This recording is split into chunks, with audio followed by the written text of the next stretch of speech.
and welcome to the E.T. Enthusiast podcast. I'm your host, Wesley Boudelier, and we have a great episode for you today. I'm here with a very talented voice actor who has decades of experience in the industry, and he's been kind enough to sit down with me and talk about one very specific character. If you're a theme park nerd like me, then you've probably obsessed over E.T.'s teacher, Botanicus, from the E.T. Adventure ride at Universal Studios. And with us today is the voice of Botanicus, Mr. Ron Knight. How's it going, Ron? Hey, doing good. Thanks for the call and chance to chat. Yeah, thank you so much. Do you get asked about this a lot when people hit up your email inbox? Is Botanicus a big source of subject? Do I get hit up on it a lot? No, not really. I mean, the funny thing is that for those people that have got an interest in theme parks and themed entertainment, um, I guess since the time that that attraction was created, there's a pocket of people that are really interested in all things media and where their film properties or shall we say pop culture properties end up from the motion picture screen, comic books, all the way out to a theme park attraction. But it's not as if there's that huge of a population where they say, wow, we got to find this guy. so, so I don't get hit on it that often, but frankly, it's nice when somebody like you comes along and says, tell us about it. Hey, well, I appreciate that. It always seems like because of the people I follow on Twitter, it feels like there's more people out there than you realize, but then you forget that the general population, you might say, hey, you know Botanicus, right? And even though millions of people go through the ET adventure ride every year, they'd probably say, uh, I don't know what you're talking about. But it's funny Yeah. that theme park rides really hit a nerve for certain people and become kind of an obsession. What I always kind of thought interesting about that character, and I'm happy to tell the backstory on how it got evolved and went into what they call the pre-ride show, Yeah, which at the time that Universal Attractions and Universal Studios was doing that, they were really kind of rather leading the way for that whole solution of what do you do with a crowd that's going to have to wait for possibly 15, 20 minutes on a line? Gosh, the wait time is an hour. What do you do to keep them engaged and entertained? So I think at the time Universal was coming up with some brilliant solutions, which is to give somebody a pre-show, pre-story, kind of a prequel experience to the ride itself. And I may be wrong about this, but I don't know that Botanicus as a character really ever showed up, at least in the first motion picture of E.T. And I can't even say as far as anything that looked like a sequel if Botanicus ever showed up. I may be wrong, maybe in terms of the um, is extended publishing. Maybe they wrote Botanicus in somewhere, but I think Botanicus, his real appearance was in the theme park attraction. that's the only place where he ever speaks. The only his first appearance was in this book here, the Book of the Green Planet by William Kotzwinkle, which kind of acts as like a sequel to E.T. and introduces a lot of like weird mythology. And I'm not sure how well the book did, but I guess it was the perfect place to pull extra stuff for the ride to pull from. It's kind of interesting though that this book came out 1985 and then the ride opens 1990 and they're pulling very specific things from it instead of going just for the movie, which I think is kind of fun. And I think why the ride makes such an impact on people because it's so wild at the end there. Yeah, well, there's a lot of brilliant technology that went into, at the time, the development of that ride. So not only can I speak to the recording of the character, which I'm happy to talk about, but just everything that the bells and whistles that went into that were pretty fabulous, given technology and what it could do at the time. Yeah. Um, I How did think you get in when did the original motion picture come out? E.T. came out what back in somewhere in the I want to say somewhere in the 80s, right? yeah, 1982. So Yeah. So it's yeah, interesting how they took material from the book, which came out after the motion picture, just to be able to yeah. fill in a lot of these gaps. And I guess publishing has a way of doing that. Yeah, it's interesting that that's what they went towards. But how did you first get involved with Universal, and how was there an audition process or a call, or how did you become Botanicus? Wow. Okay. So pushing this way back, I had been in Burbank in California, and I'd already been doing some things in animation, cartoons. I was kind of a unique anomaly. Most people in voiceover, they know 100% they're going for voiceover. If you're in a place like Burbank, which was at the time the head of animation, cartoons, and studios, as far as its metro market, if you were going to be anybody in voiceover, you'd have to have a killer position at a killer seat. There was a wonderful person. She's still around, but I guess she's retired. Andrea Romano. Anybody of your fans can look her up. She was the director from Batman. Everybody at Warner Brothers. She had at the time the casting desk at Hanna-Barbera. Wow. And if you were in voiceover, you were really gunning to get what was called past the generals. Okay, and so that was the kind of thing where people that were really the top drawer voice talent in Burbank, if they could get past the generals for Hanna-Barbera, they were virtually in like Flint to say they were a voice actor. And the same people, you'd see them running over to Warner's, they'd be running over to Ruby Spears, over to Deke, over to Disney, whoever's cutting a series. I never got into that pack, but interestingly, because I came up through animation by way of a gentleman, Jerry Smith, who was doing the fulfillment for all of the animation production for Bill Hanna at Hanna-Barbera. And his studios were in Korea, but he also had relationships in Australia and other places globally. This guy had a reputation for jumping out of an airplane with nothing more than a screwdriver in his pocket, and wherever he landed, up would pop an animation studio. Okay.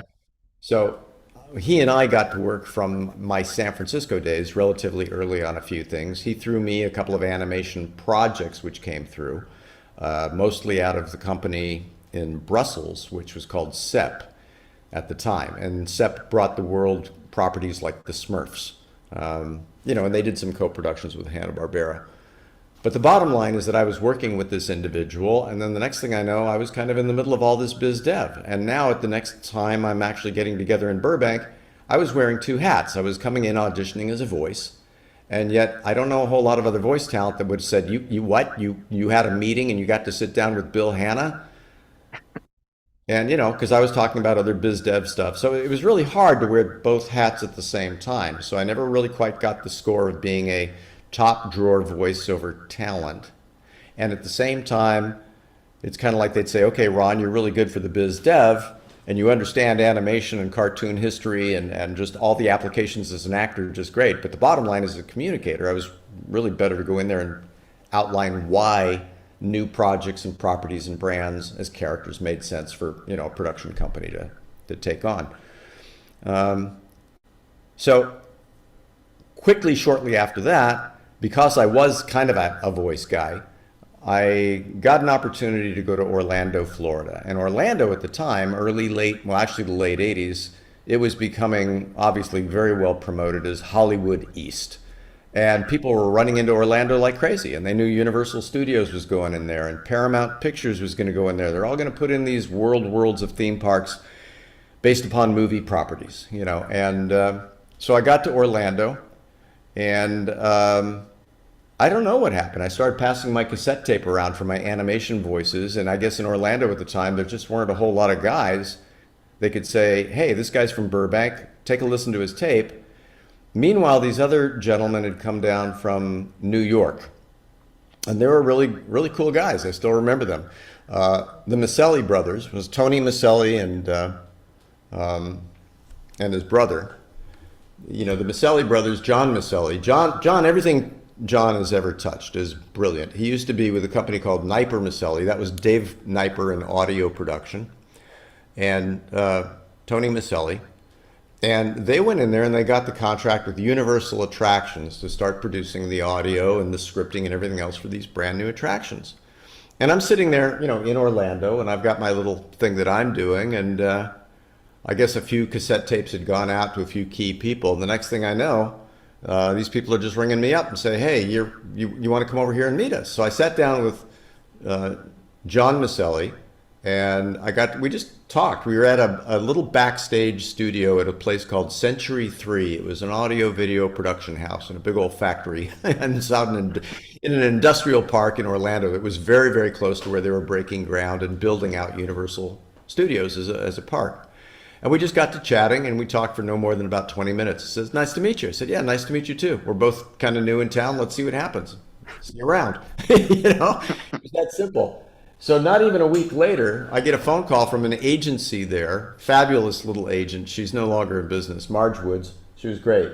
And she goes, the guys want you to start recording for whatever. I said, what do you mean for whatever? She goes, whatever they're working on. I said, okay. So that was basically about it. This was all at the hands of the Maselli brothers and Dave Kniper, who brought me in. And then the next thing we know, we're just kind of starting to record for a variety of these attractions. And that included E.T., it included Jaws, it included Kong-frontation. There was an awful lot of work on the Kong attraction. Wow. And as I often said, even with the Kong attraction before it burnt down, and I'm glad E.T. is still running, because I said these audio tracks burnt into the EEPROMs are going to be probably around after my third generation grandchildren Yeah. are alive, and certainly I'm long gone. But With any luck, yeah. yeah. So anyway, that's basically how I got into it. You know, the actual production and the recording itself are kind of interesting as well.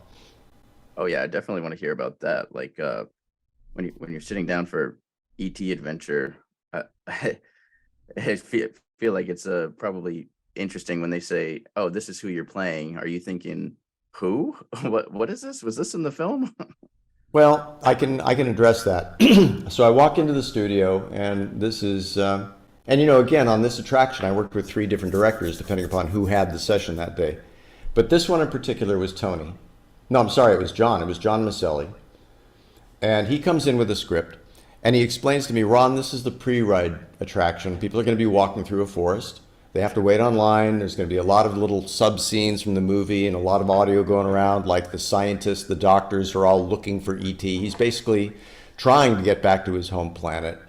And the other thing that comes as an apparition is that Botanicus, who is this grand, old, ancient, like grandfather, ancient wisdom figure from the old planet, is telling E.T. to come on home. You know, the planet is dying and that we need you. So that's kind of setting up the whole backstory. And I said, okay, well, that's cool. Let me have a look at the script. So he gives me a script. Now, as a polyglot, which I'm not, being able to, you know, read a variety of languages, but if you really look at any language, it has roots or stems in something. You know, this would be like saying if you have French, Italian, Spanish, whatever, it all is coming from, you know, Romantic or Roman-based languages, right? I think Finnish is the only language that doesn't really have any genetic roots to any other. In the loom of languages, it's probably the only thing not really connected. Anyway, they have made up an entire language. The script is in some kind of, I have no idea, words that I'm reading. I don't think you could give this to anybody and have them have a handle on what this was saying. So I'm reading the script from him. He says, okay, let's try a take. And I'm doing my best with like, and he goes, first of all, it's an ancient wizard. It's an old being. So I go, okay, great. So I drop my voice into that range. But I'm like trying to read the copy with,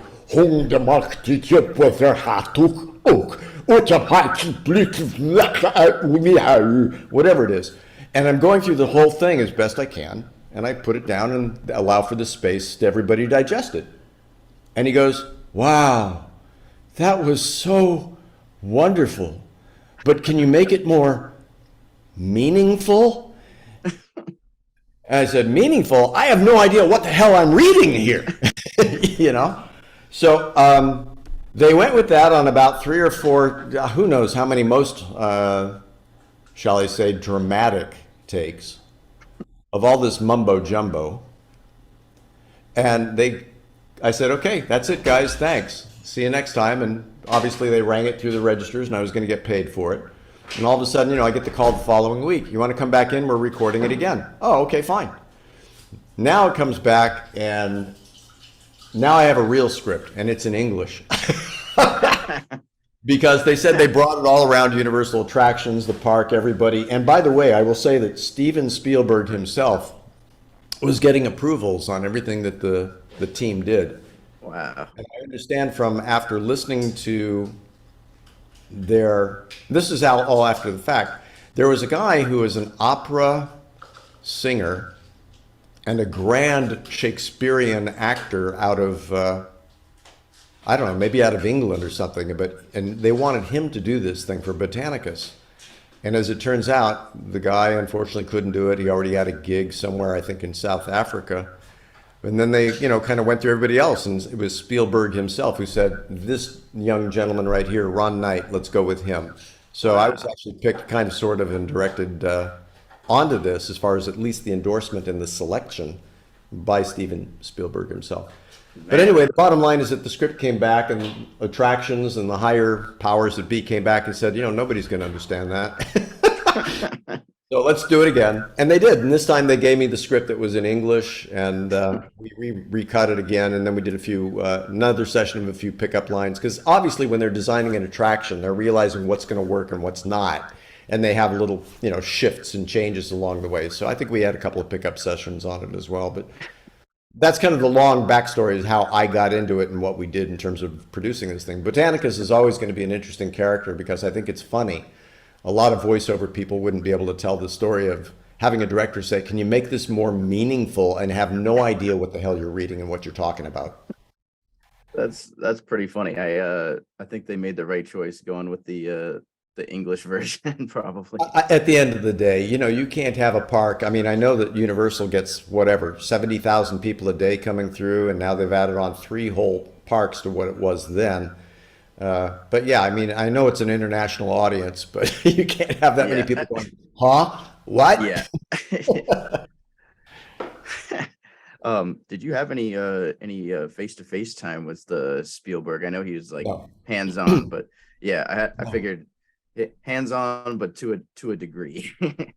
No, no, not really. I have had other stories in my past where, because of things I was working on or people that I knew extended for a while, I was in the comic book industry, obvious reasons.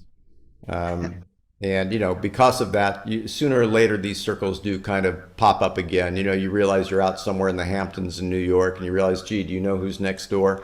It's too bad. He was just talking to Ron Perlman about another acting gig in one of his movies that are coming up or something. But this is just stuff that happens in the loop. It's I Yeah, would never be surprised, like when somebody is a carpenter and they happen to meet the guy who's the plumber and they're passing and talking. That doesn't mean it's anything more miraculous that happens in one industry than another. right. So did you see a lot of kind of behind the scenes stuff, animatronics, pictures, drawings, or concept art when they started work on ET Adventure? Were you involved in any of Um, that or privy to it? I was able to see it when it was relative, and they wanted to show me, of course, what the sketch or a draft or a character illustration looked like. Many times I would get, like many times in these things, you don't get anything to work with at all. When I was involved with the series, not to get off topic here, but I was involved with a character animation series, again, out of Brussels. It was the company called SEP, and there was a cartoon program called Seabird, which is the stories of a little white seal and his 2 little children friend that run around the world theme, protecting cruelty to animals. And in that case, I had actually had the hand in casting that with all 5 voice talent. And whatever it was, and the higher powers that be didn't use me on any of the principal characters. And, I said to the director, "Gee, that's too bad. You hired me to put it together, but then you don't want my voice." Turns out they came back not even a week later, and they had designed a character who was supposed to be the head evil villain. I mean, the head adversary. And they said, "Ron, would you do us a favor and would you voice this?" And I knocked it out. And they said, "Okay, that's you." And then what they started to do is they started to redesign the character so the character looked like me over time, but as an exaggerated cartoon version of my face. And but no, in many cases you get to see a character sketch or see exactly what it is. This isn't like, maybe, like, obviously if we're talking about you get to go in for an audition and do something like Batman. Well, I think everybody knows what Batman looks like because he's such a historic icon. And whether it was at the hands of, Neil Adams as a character designer, legendary, well, he has a different take than maybe somebody else who has designing a Batman or the Warner Brothers series or something, but we all basically know what Batman is supposed to sound like, or Yeah. your take on what you would imagine Batman is going to sound like. You know, in some of the cases, like when it's something like Botanicus, no, I did not get a picture image. For all I know, he might have ended up looking like, no, Jabba the Hutt. Yeah. Yeah. So have you been on the ride since then, like Have when I it was been all on the ride? completed? Yeah. Well, I understand the ride is still running in Japan. No, I have not been on the ride since.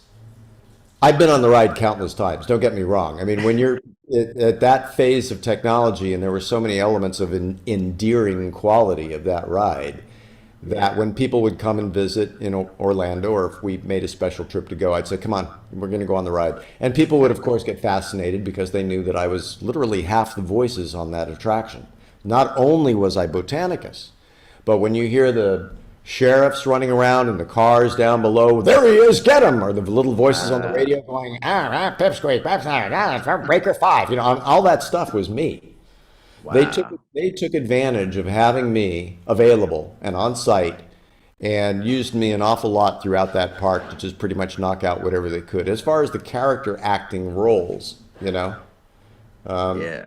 So yeah, I mean a lot of that stuff. And of course, I would go on the ride a lot. I would say, "Come on," and then other people, friends, families, whatever. I won't call them fans, but they would go, "Hey, do you know that's him? That's him." And then at the time, it had kind of a theme park nerd fan base quality of people that would kind of say, "Gee, that's really cool," whatever. And it's great. It was wonderful to get those accolades.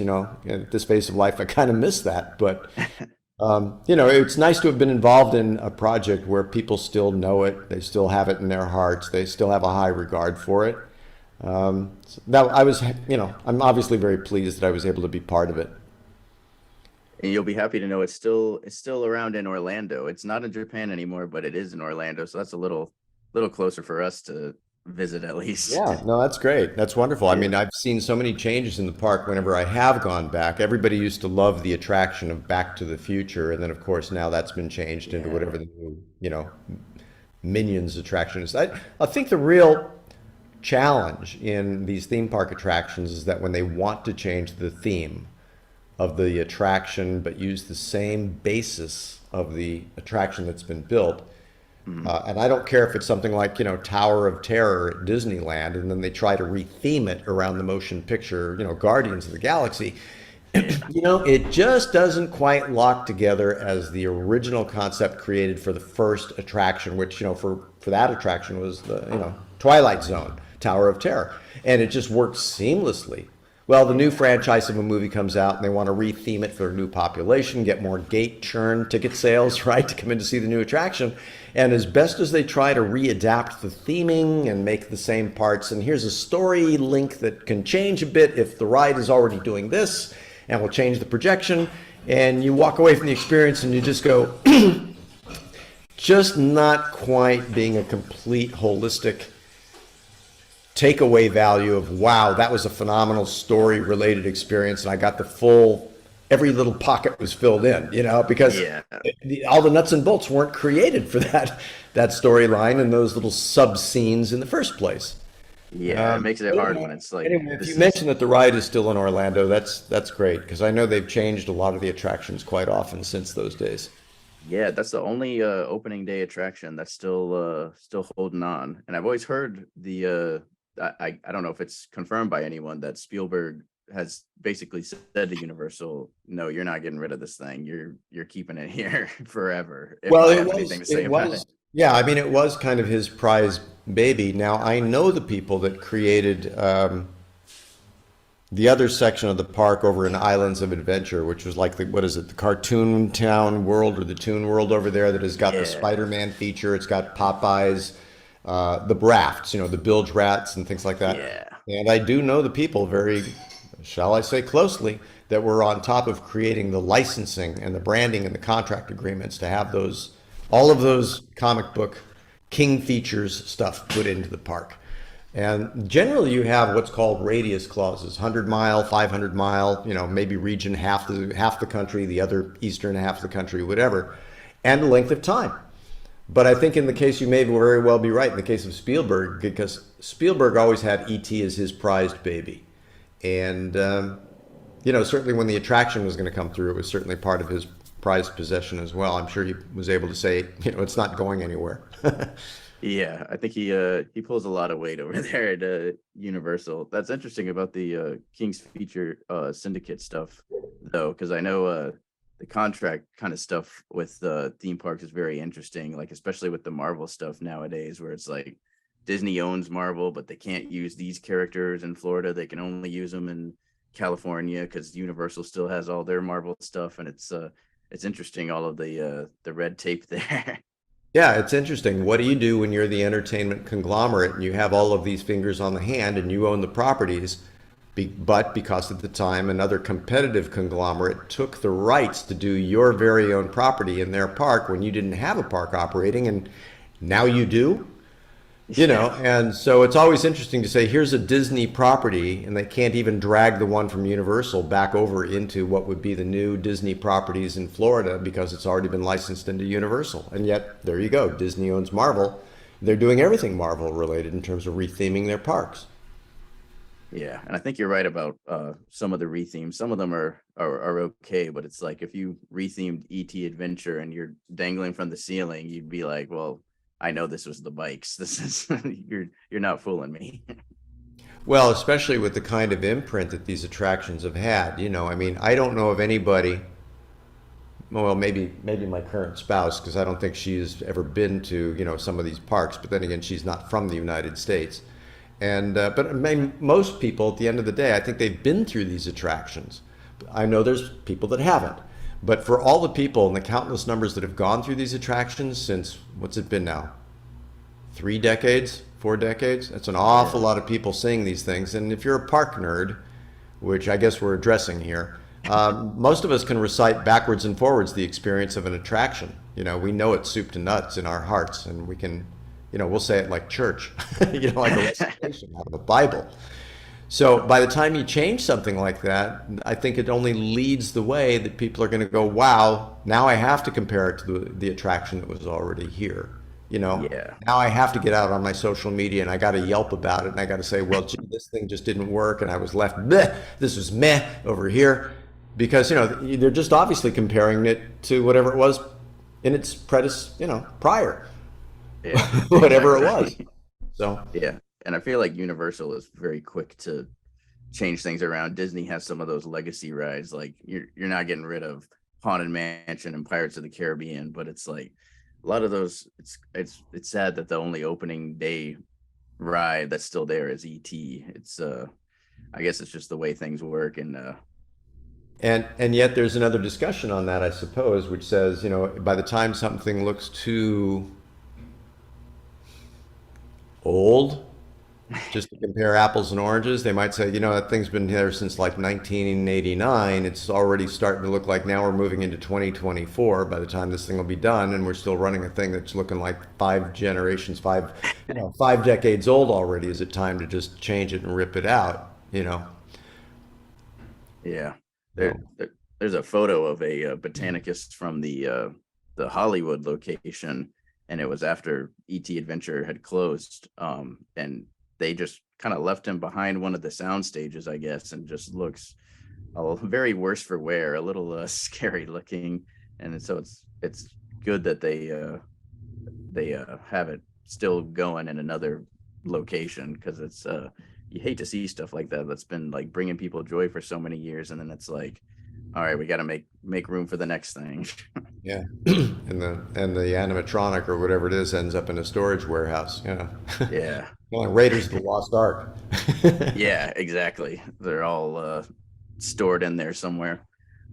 Did you keep, I don't know that I like to ask people if they kept any mementos from sets, but there's no set in this case, but any scripts or concept art or anything they let you get away with? I used to have the original scripts. If I do, they're in storage back at my storage unit somewhere.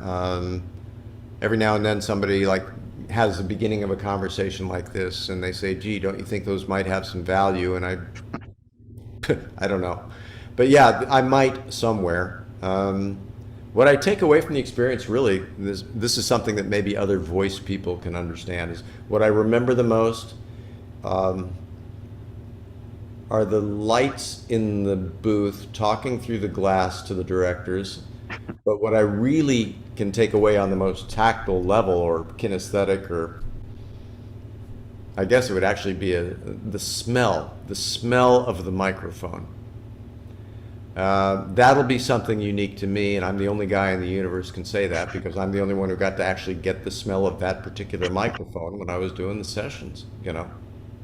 It's funny you say that too, because this sense of smell is very big with the ET ride. I know everybody talks about the way that forest Q smells, and now they make candles that smell like it, and all that sort of thing. Maybe they need to make Yeah. Well, you know, microphone scented. like I said, the technology on that ride for its day was absolutely amazing. I mean, I loved the fact that they would actually get everybody to write their name down as you were waiting, and they would call it a pre-boarding pass, passport, Yeah, spaceport, whatever. And by the time you go off at the end of the ride, you know, little ET is saying goodbye to everybody, but he's calling you out by name. I mean, that was absolutely endearing for its time to do that kind of text to voice processing. It was really, really cool. You know, like I said, the technology on that ride was amazing on so many different levels. And as far as the smells on the pre-show, you know, when you're walking through the pine forest, okay, they're really good at spraying in pine essence into the air, you know. I was gonna say with that ET that says names at the end. I figure that's like you said, early text to speech. It's not a voice actor saying a bunch No. of names. No, I mean, what they had done at the time, and again, you know, we take it for granted now, you know, I mean, even Windows is a fundamental speech to text has got something in AI voices today. They're getting really damn close to almost being able to mimic the human communication, you know, talk patterns. Yeah. You almost think it was real. But in those days, it was really what they did is they had the voice actor who was doing the voice of ET. They would pre-record, kind of like they did in the phone industry for these what's called alphanumerics for voice prompts. You know, Mhm. 1, 2, 3, 4, and then by the time you'd get onto your phone with a bank account, they go, "Hello, Wesley, you have Yeah. $483.92." You know, and that was all just pre-recorded little sub things that got strung together. We did an awful lot of that when I was in New York. We were actually recording the Wow. voice telephony prompts for many of these national and global systems. But in the technology available then for ET as the ride, they basically had whoever's doing the voice for ET do enough names or alpha phonetic connectivities that if somebody had a ride like had a name, I'm sorry, like Stephanopoulos or whatever, Yeah. they could actually fundamentally put it together, almost like syllable by syllable to kind of quickly seam it together and have that audio animatronic audio just play it back. Wow. Yeah. You know, it was pretty good technology at the time. Yeah. I still When think I was it's working on Jaws, that was really bizarre because they were explaining to me, again, sight, no description, no visuals, but they were working on a technology for Jaws where they were literally going to have the boats in the water. And they didn't build this. There had so many flaws in the construction of the Jaws attraction. Just they had to yeah. keep scrapping it about 7 times. But the technology they were working on is you're in the boat and you get to a point where the boat gets into a whirlpool and it takes one final move and the thing drops some 600, 700 feet below. It does like what is the equivalent of a 10 to 12 story drop, literally. And I go, you literally drop the boat? And they go, that's what we're working on, you know? And what they did is obviously that just never worked out and they had to scrap the idea. I think later a similar idea came out on Jurassic Park for the attraction, but it was, it's nothing but a highly, highly escalated waterfall, with a Yeah. real radical pitch. So you get a lot of airtime as your raft boat is, going down the waterfall on the other side. Yeah. I know those Jaws animatronics, much like the actual movie, gave them a lot of pain and issues. Like I think just Yep. having animatronics submerged in water maybe isn't good in the long run. Yeah, water and electricity have always had a few issues, I think. Yeah. um I did want to ask you, being a voice actor, I know a big topic that kind of comes up is lately in a lot of animated movies, they get a lot of like big stars who necessarily not aren't necessarily the best for the job as far as like voice acting goes. Like I know there's been a lot of talk about why is Chris Pratt playing Mario? Why wouldn't you bring in the guy who plays Mario? And I was wondering if you had any insight on that, or what you think about uh, voice actor versus celebrity casting like that. Well, this isn't new. This has always gone on since the beginning of time. Right. Again, in the days when voice actors were at the creme de la creme in those top 100 seats, shall we say, going back to my reference of the Generals, Hanna-Barbera and back in Burbank, going far, back as the 80s, whatever, the 70s, whatever it was. But the idea of casting celebrities, I remember walking along with Lucille Bliss, who is the voice of Crusader Rabbit. She was the voice of the Smurfette, Wow. NBC's The Smurfs. I mean, she's no longer with us. But she said, my biggest problem is that I'm competing against the celebrities, the real famous movie actors that are coming in and getting the gigs, and that's what they want to cast. And the reason is that it's the same thing we find today, is that the people that are getting casting or getting record deals as artists, recording artists, they want to say, what are your social media accounts? Number one, can they act? Number two, what are their social media accounts? Because they assume that if somebody's already got 500,000 followers, 1.2 million friends, maybe they're already tracking something on Spotify and it's getting whatever, 700,000 listens. They go, that's something we can bank on because organically or paid, we can reach out to those fans and get them over to our URL and get them over to our box office, right? So Yeah. that's always been the competition factor, that if you bring in somebody like, pick a celebrity name. I don't have to go ahead and grab one, but pick one and you go, wow, if that person's already got such stellar numbers in terms of his television EQ or his emotional quotient and has such a huge number of fans, it's got to bring that property value for people that want to come to the box office or watch it on our Hulu or watch it on our Netflix or watch it wherever it's going to be, right? So this has been going on since the beginning of time. There's not much news in that. I do know that back in the Universal days, they were shooting a television at Orlando, a series, Swamp Thing. Wow. And, that was going out at the time. I had other friends that were working on Superboy at the time they were shooting at Universal in Orlando. And I remember sitting there with, I don't remember his name. It's only because we're on a podcast and it's escaping me. Dick was his name. He was the guy who was playing Swamp Thing. And there had already been casting notes coming around the market, and they reached me through my agent, and they said, we're thinking about casting the voice of Swamp Thing. What was his name? Dick Durkin, I think it was. But anyway, it doesn't matter. So anyway, I'm actually getting on the set with Swamp Thing, and I'm hanging out at the studio because I'm in Orlando anyway. I'm working at the studios.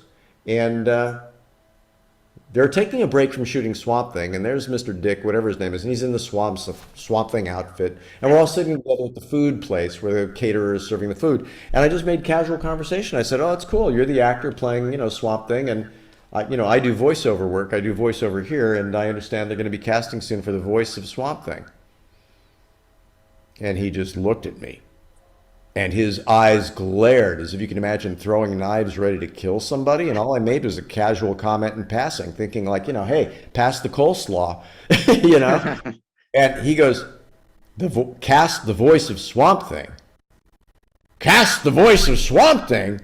Hey, I am Swamp Thing! And I realized, wow, did I overstep a boundary just by making a casual remark? And he was completely pissed, aggravated, and upset. Wow. And I realized, well, that was my mistake. And like even the following couple of days, I went back into my agent's office and I mentioned this. She goes, yeah, I would not have said anything.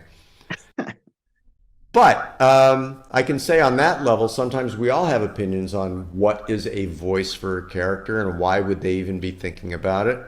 I know that a legendary voice actor, Mel Blanc, I used to have this discussion. He got to be the voice of so many animated cartoons, but his historic, iconic cartoons, everything from the Warner Brothers franchises, he come along later and he's the voice of Garfield, and it sounds like all he's doing is repeating the voice of one of his classic legendary Warner Brothers characters. And I go, where's the psychological in-depth study of that next character where the voice belongs with that character in its franchise, and somebody went along with it. They said, use your same famous voice from when you were doing whatever, Porky Pig, but take away the stutter, or I don't even remember what Garfield is now, but I'm sure it would come back to me as soon as I turned on the first couple of frames.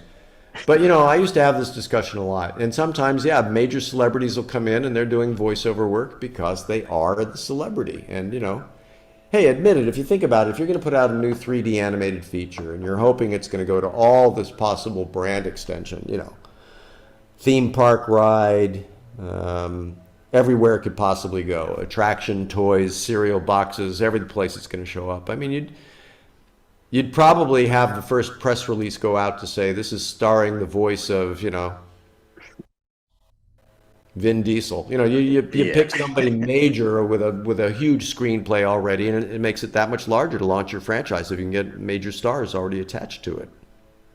Yeah, I guess that's just part of the game. But with some of it though, I feel like it's so silly. Like Super Mario, I feel like it's baked in there already. Like people have been playing Mario games for decades now. It's like Yeah. Mario is your star. I don't know why you need more than that. But Right. I don't know. Like you said, they run it through their algorithms and figure out the what's going to make the most money and get the most people in seats, I guess. Well, listen, we're always going to have bean counters, and that's what they do. They're trying to Right. maximize profits on return of investment. And I can, say that as a banker all I want all day long. I'm just happy that some of these attractions that got to be created were so endearing and earned their places in the hearts of so many millions and millions of people who've had the chance to experience them and say, wow, that was a time when people were still interested in creating joy and the human experience of happiness and joy in the world, to say, wow, that's all we're doing here is we're just creating happiness for people. It's not a lot of industries that kind of have that as the intention. And, Yeah.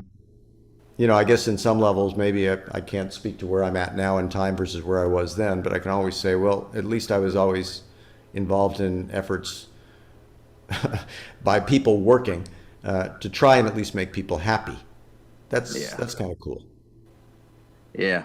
I think people maybe lose sight of that sometimes, but that is what it's all about, especially with theme parks. Like we're supposed to be fun.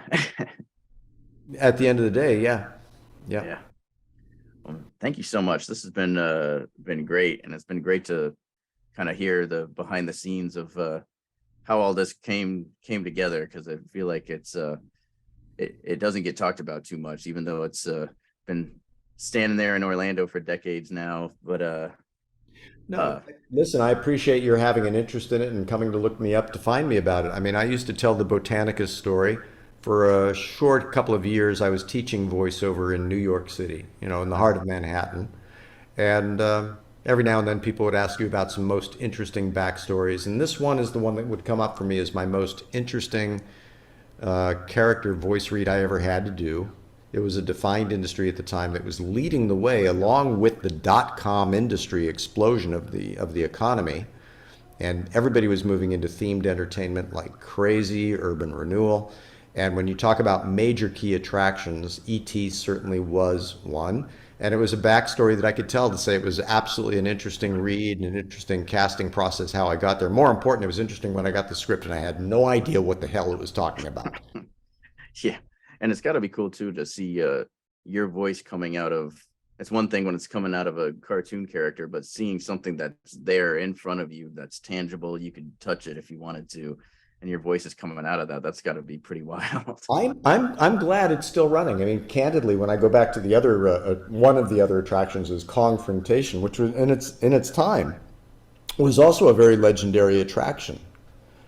I mean, instead of just being on a tram ride the way the old Universal parks work, they actually built a whole thing where people got in a sky trolley and you had New York broadcasters and they did a whole reenactment. And we talk about blowing pine smell into the ET attraction. They were blowing banana smell when the tram, trolley car, the cable car would go right by Kong's screaming breath. They would actually pump banana breath out into people so you Yeah. smelled bananas when you went by. But that was another great attraction, and it got destroyed, burnt to the ground, and that work is just long gone. So on many of these things that I've created where they're just gone now, I just go, well, that's just it. It's like it's one thing to do your work and have it be standing there for some kind of a qualifiable amount of time, Whether it's legendary, legacy, it's going to be there forever. You would hope so, but you know, when you find out the work you've done is burnt up and gone up in smoke, it kind of it kind of makes you feel like, gee, half the things you ever worked on are just gone now, and it makes you that just that much more forgettable. You know, like No. it never mattered. You know.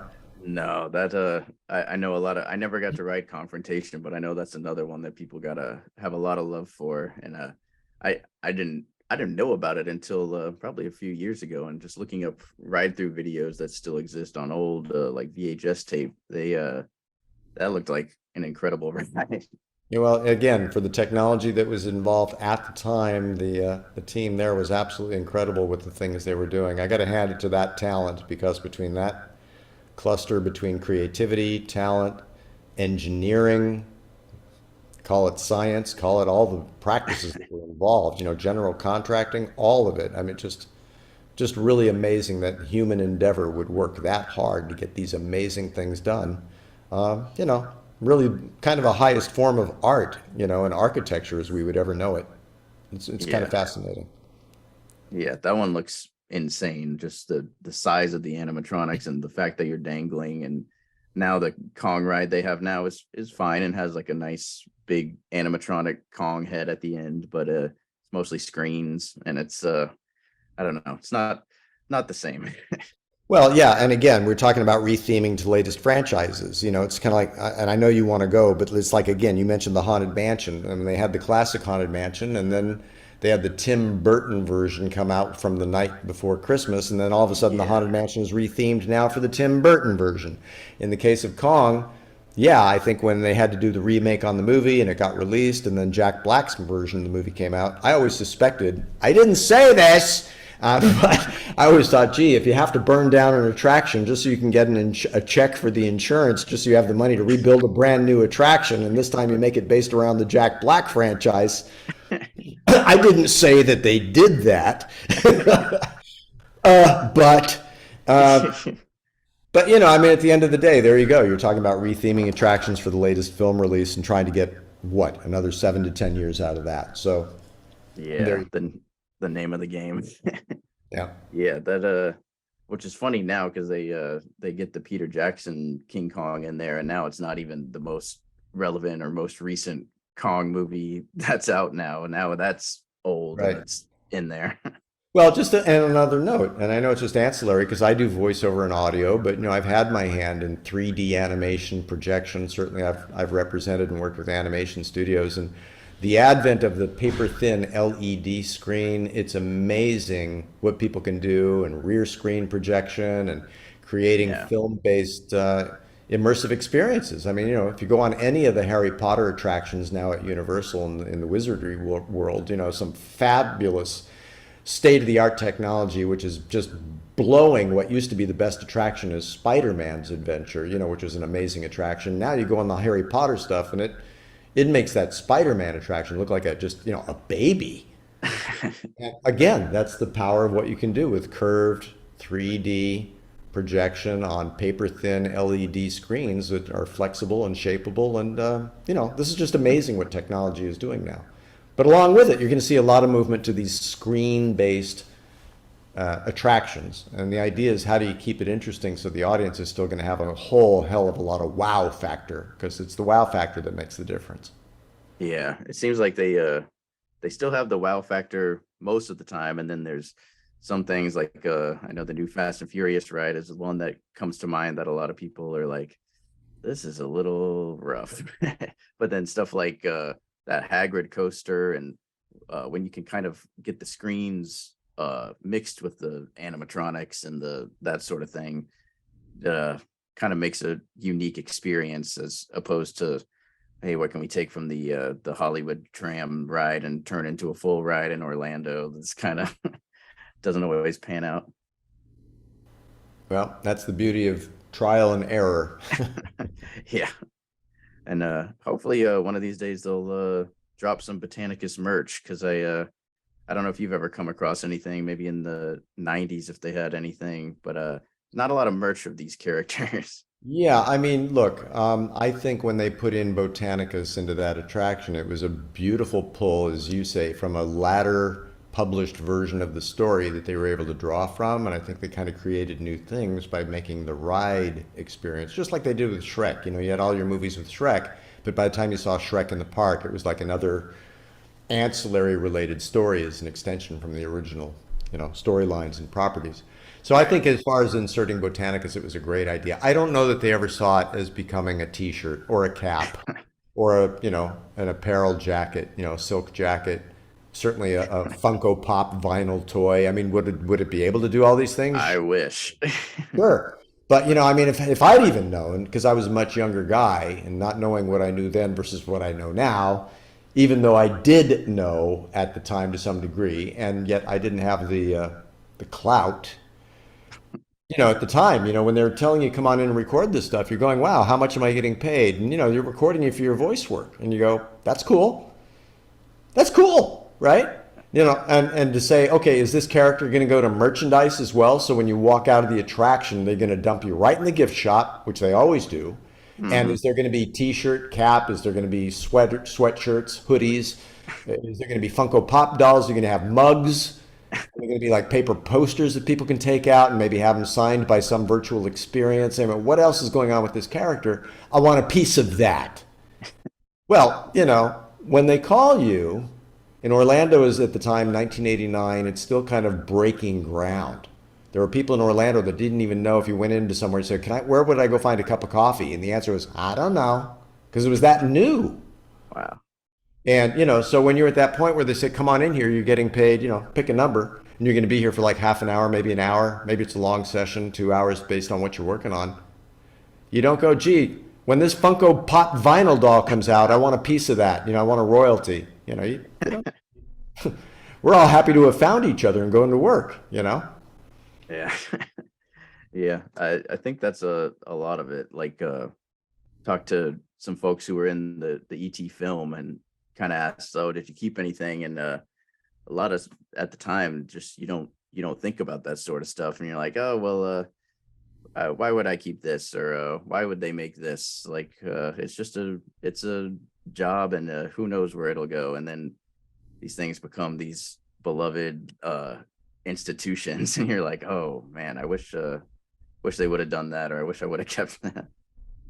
Well, look. I mean, there's a lot of people that probably would have said, "Yeah, this thing, this lunchbox or whatever, is now worth $1,000." You know, Yeah. probably the people that were able to take away the most from that movie. Well, one person certainly comes to mind is Drew Barrymore. You know, Yeah. I mean, she took away a lifelong legacy, and okay, she came from an entertainment and an acting family anyway. You know, the Barrymores. Yeah. But I don't think it was the worst thing for her career to go in there and star in this phenomenal, heart-endearing motion picture that revolutionized the nature of what we meant by endearing family entertainment.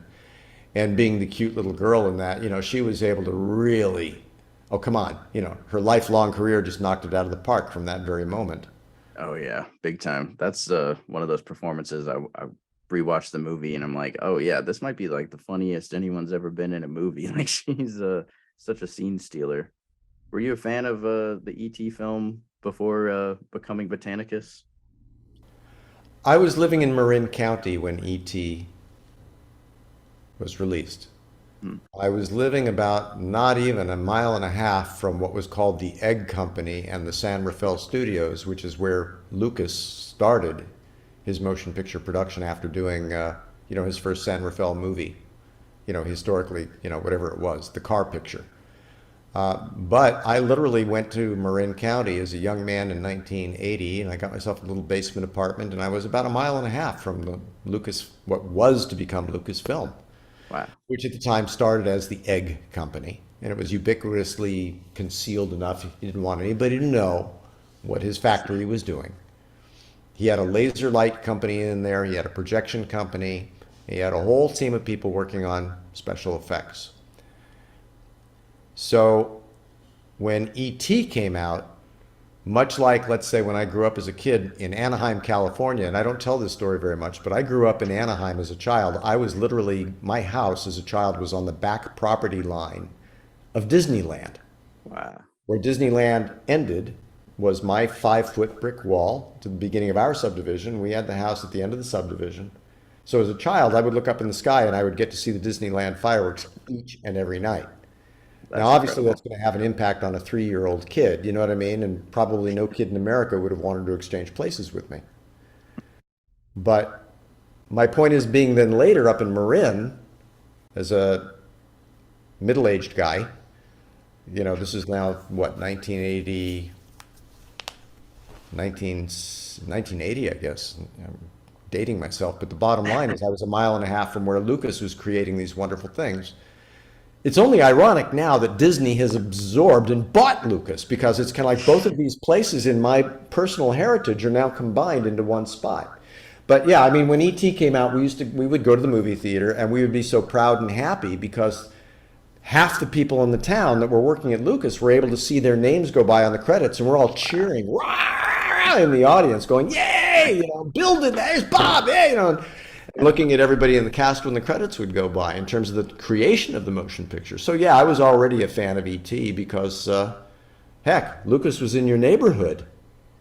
Yeah. Wow. That's pretty wild. I didn't, I'm glad I asked, because that is very wild. Just the idea that, being that close to where the magic is happening. And then yeah, Marin County was a magical place in those days. Nowadays it's mostly rich people. It's always been rich people, but you know, most people just jumping over real estate deals and God knows whatever else they're deal. They kind of forget their own heritage. It used to be a very creative place. I got into animation because there was a guy, again, the same guy I mentioned earlier on our talk today, Jerry Smith, who had the animation company doing the fulfillment for Bill Hanna-Barbera. He was doing it for Ruby Spears. He was doing it for Deke, you know, Andy Hayward over there at Deke at the time, Inspector Gadget, all those things. And Jerry used to go road racing every weekend with George Lucas over at Black Point. Wow. In Sonoma. So that's why he moved his studio up there, because they both enjoyed auto racing. Right? So there was an awful lot of magical people up there, and I happened to be up there at the same time and just kind of got sucked up into that whole universe of people. And I didn't know I was really going to go. I would just end up talking to people, and one thing led to the next, and they'd say, "Hey, I got this thing. You want to talk about it?" And I'd say, "Yeah, what do you want to talk about?" And literally, you know, these things just happened in my life. Yeah, kind of the place to be for stuff like that. And it sounds like even with the Universal stuff, you kind of started doing one thing, and then they kind of approached you with that kind of randomly. So that's really cool. I've often said to people, you know, when they ask me, I said, if you've got the time and the patience, so much of this is just you know, being in the right place at the right time. Exactly. Yeah. And I guess there's no other way to really explain it. Yeah. Yeah. One day you're doing regular voice work, and the next day you're Botanicus. Yeah. Yeah. Pretty much.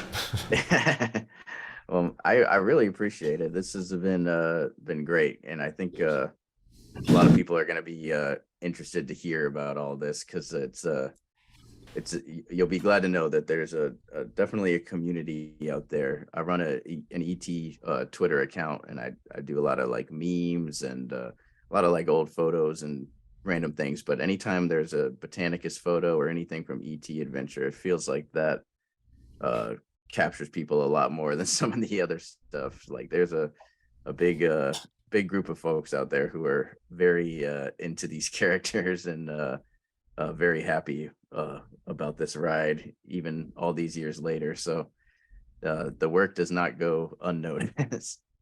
Well, again, I'm glad to hear that, and I thank you for your appreciation and guiding your fans who are listening, and at least, you know, bringing them back into this experience and the narrative as well. So I thank you. Oh, well, thank you. Let's hope for 30 more years of this ride.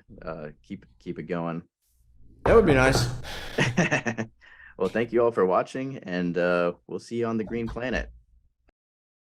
Thank you so much for tuning in. I want to thank Ruby Mariscal for our amazing artwork and intro animation. And I want to thank Kitty Terry for letting me use her amazing song as our theme music. And I want to thank you for tuning in. And until next time, I'll be right here.